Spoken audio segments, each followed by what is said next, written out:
अस्सलामुअलैकुम। Rocket channel पर खुश आमदीद। नाजरीन, इस्लाम एक मुकम्मल ज़ाब्ता हयात है जिसमें ज़िंदगी के हर पहलू से मुतालिक रहनुमाई मौजूद है। रसूल करीम सल्लल्लाहु अलैहि वसल्लम की आज से 1400 साल कबल जो सुन्नत थी, आप सल्लल्लाहु अलैहि वसल्लम ने इन पर अमल पैरा होने का हुक्म भी दिया था। रसूल करीम सल्लल्लाहु अलैहि वसल्लम की ज़िंदगी बेहतरीन नज़्म व ज़ब्त, सादगी, इबादत, हुस्न अखलाक और खिदमत खल्क का नमूना थी। आज साइंस भी इन अहकामात को दुरुस्त तस्लीम कर रही है। नाज़रीन, इब्न माजा की एक हदीस है। अबू हुरैरा रज़ी अल्लाह ताला अन्हु कहते हैं कि नबी करीम सल्लल्लाहु अलैहि वसल्लम ने फरमाया, जब तुम में से कोई अपने बिस्तर पर लेटने का इरादा करे तो अपने तहबंद का दाखिली किनारा खींचकर उससे अपना बिस्तर झाड़े, इसलिए कि उसे नहीं पता कि बिस्तर पर कौन सी चीज़ पड़ी है। बज़ाहिर तो ऐसा नज़र आता है कि इस हुक्म का मकसद बिस्तर पर कीड़े मकोड़ों या किसी और नुकसानदेह चीज़ से साफ करना है, लेकिन साइंसी तहकीक में ऐसे होशराबा इंकशाफात हुए हैं कि आप भी दंग रह जाएंगे और बेअख्तियार सुबहान अल्लाह के उठेंगे कि किस तरह रसूल करीम सल्लल्लाहु अलैहि वसल्लम ने 1400 साल पहले ही अपनी उम्मत को बचाव की तदबीर बता दी।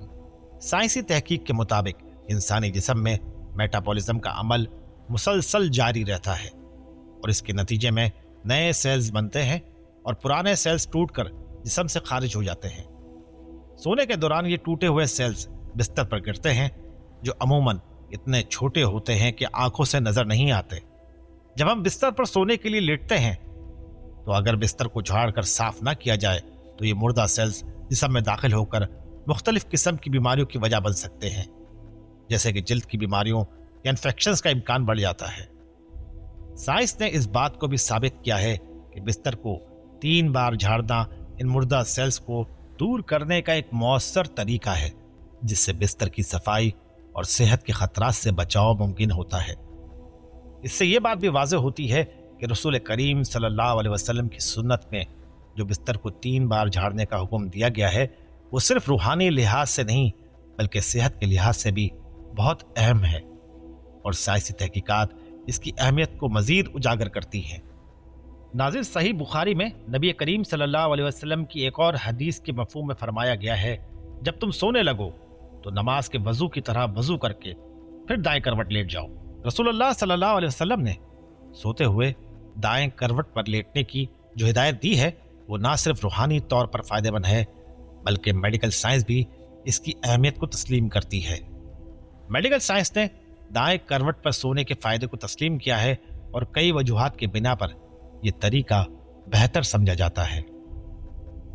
दाएं करवट पर लेटने से दिल पर कम दबाव आता है, क्योंकि इसकी पोजीशन में दिल की बायां हिस्सा नीचे की तरफ होता है, जिससे खून का बहाव बेहतर होता है और दिल की कारकर्दगी में बेहतरी आती है। दाएं करवट पर सोने से हाजमा बेहतर होता है, क्योंकि ये मैदे और आंतों की हरकतों को सहूलत देता है और खाना हजम होने में मदद मिलती है। दाएं तरफ सोना सांस लेने में आसानी पैदा करता है और सांस की नालियों पर कम दबाव डालता है। दाएं करवट पर सोने से जिस्म पर कम कशीदगी आती है और बेहतर नींद लेने में मदद मिलती है। लिहाजा रसूल करीम सल्लल्लाहु अलैहि वसल्लम की सुन्नत के मुताबिक दाएं करवट पर सोना ना सिर्फ रूहानी फवाइद रखता है बल्कि साइंसी तौर पर भी ये जिस्म की सेहत के लिए बहुत मुफीद है। नाज़रीन, सोने से पहले वजू करना जिस्मानी और जहनी सफाई का अमल है जो नींद की कैफियत को बेहतर बनाता है। वजू की हालत में जिस्म की सफाई और ताजगी महसूस होती है, जो नींद की बेहतरी में मददगार साबित होती है। वजू के दौरान हाथ, मुंह, नाक, पाँव और चेहरे की सफाई भी वायरस, बैक्टीरिया और दीगर मौजर अज्जा से बचाव का बायस बनती है। इसी तरह नाज़रीन, मसवाक करने या दांतों को ब्रश करने का अमल ना सिर्फ दांतों की सफाई के लिए ज़रूरी है बल्कि ये मुंह की सेहत के लिए भी अहम है। मसवाक में कुदरती तौर पर एंटी बैक्टीरियल खसूसियात होती हैं जो दांतों और मसूड़ों को साफ रखती हैं और मुंह में बदबू पैदा होने से रोकती हैं। ब्रश करना भी दांतों और मसूड़ों की बैक्टीरिया को ख़त्म करता है और खाने के बाद दांतों की सफाई से गंदगी और जरासीमों को दूर करता है, जो दांतों की खराबी और मसूड़ों की बीमारियों का सबब बन सकते हैं। वजू करने से इंसान का जहन साफ और पुरसुकून हो जाता है, जो नींद की गहराई में मददगार साबित होता है। तहकीक से साबित होता है कि रूहानी सफाई जैसे वजू और मसवाक से इंसान का जहन सुकून बढ़ाता है, जो नींद की मियारी हालत पैदा करता है।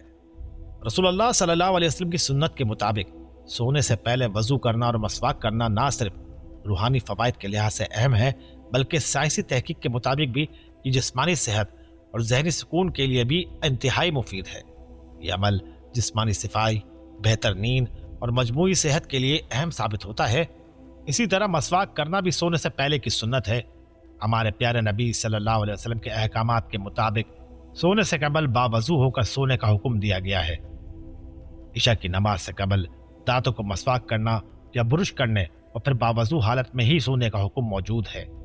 नाज़रीन, रसूल करीम सल्लल्लाहु अलैहि वसल्लम का मामूल था कि आप ज़ोहर की नमाज के बाद कुछ देर आराम फरमाते, जिसे कैलूला कहा जाता है। अहादीस में भी इसकी तरगीब दी गई है। नबी करीम सल्लल्लाहु अलैहि वसल्लम ने फरमाया, दिन के वक्त कैलूला किया करो क्योंकि शैतान कैलूला नहीं करता। तहकीक के मुताबिक दोपहर की मुख्तसर नींद याददाश्त, तवज्जो और फैसला साजी की सलाहियत को बेहतर बनाती है। नेशनल स्लीप फाउंडेशन के मुताबिक कैलूला लेने वाले अफराद की दिमागी तौर पर चाको चौबंद ज़्यादा होते हैं। नासा की तहकीक के मुताबिक 26 मिनट की नींद पायलट्स और खलाबाजों की कारकर्दगी में 34% बेहतरी और चौकसी में 54% इजाफा करती है। कैलूला जिस्म को तवानाई फराहम करता है, जिससे शाम के वक्त सुस्ती कम हो जाती है।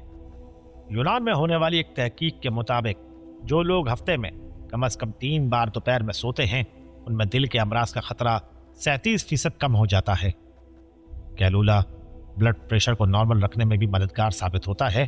कैलूला करने से कोलेस्ट्रॉल की सतह कम हो जाती है, जो जहनी सुकून और खुशी का बायस बनता है। इससे मिजाज बेहतर होता है और नींद की कमी के असरात कम हो जाते हैं। रसूल करीम सल्लल्लाहु अलैहि वसल्लम की सुन्नत कैलूला ना सिर्फ रूहानी तौर पर फायदेमंद है, बल्कि साइंस भी इसके तिब्बी फवायद को तस्लीम करती है। आज की जदीद तहकीक साबित करती है कि दिन के वक्त मुख्तसर नींद लेने से दिमागी और जिस्मानी सेहत बेहतर होती है, तवानाई में इजाफा होता है और काम करने की सलाहियत में बेहतरी आती है। उम्मीद है ये वीडियो भी आपको ज़रूर पसंद आई होगी। अपना बहुत ख्याल रखिएगा।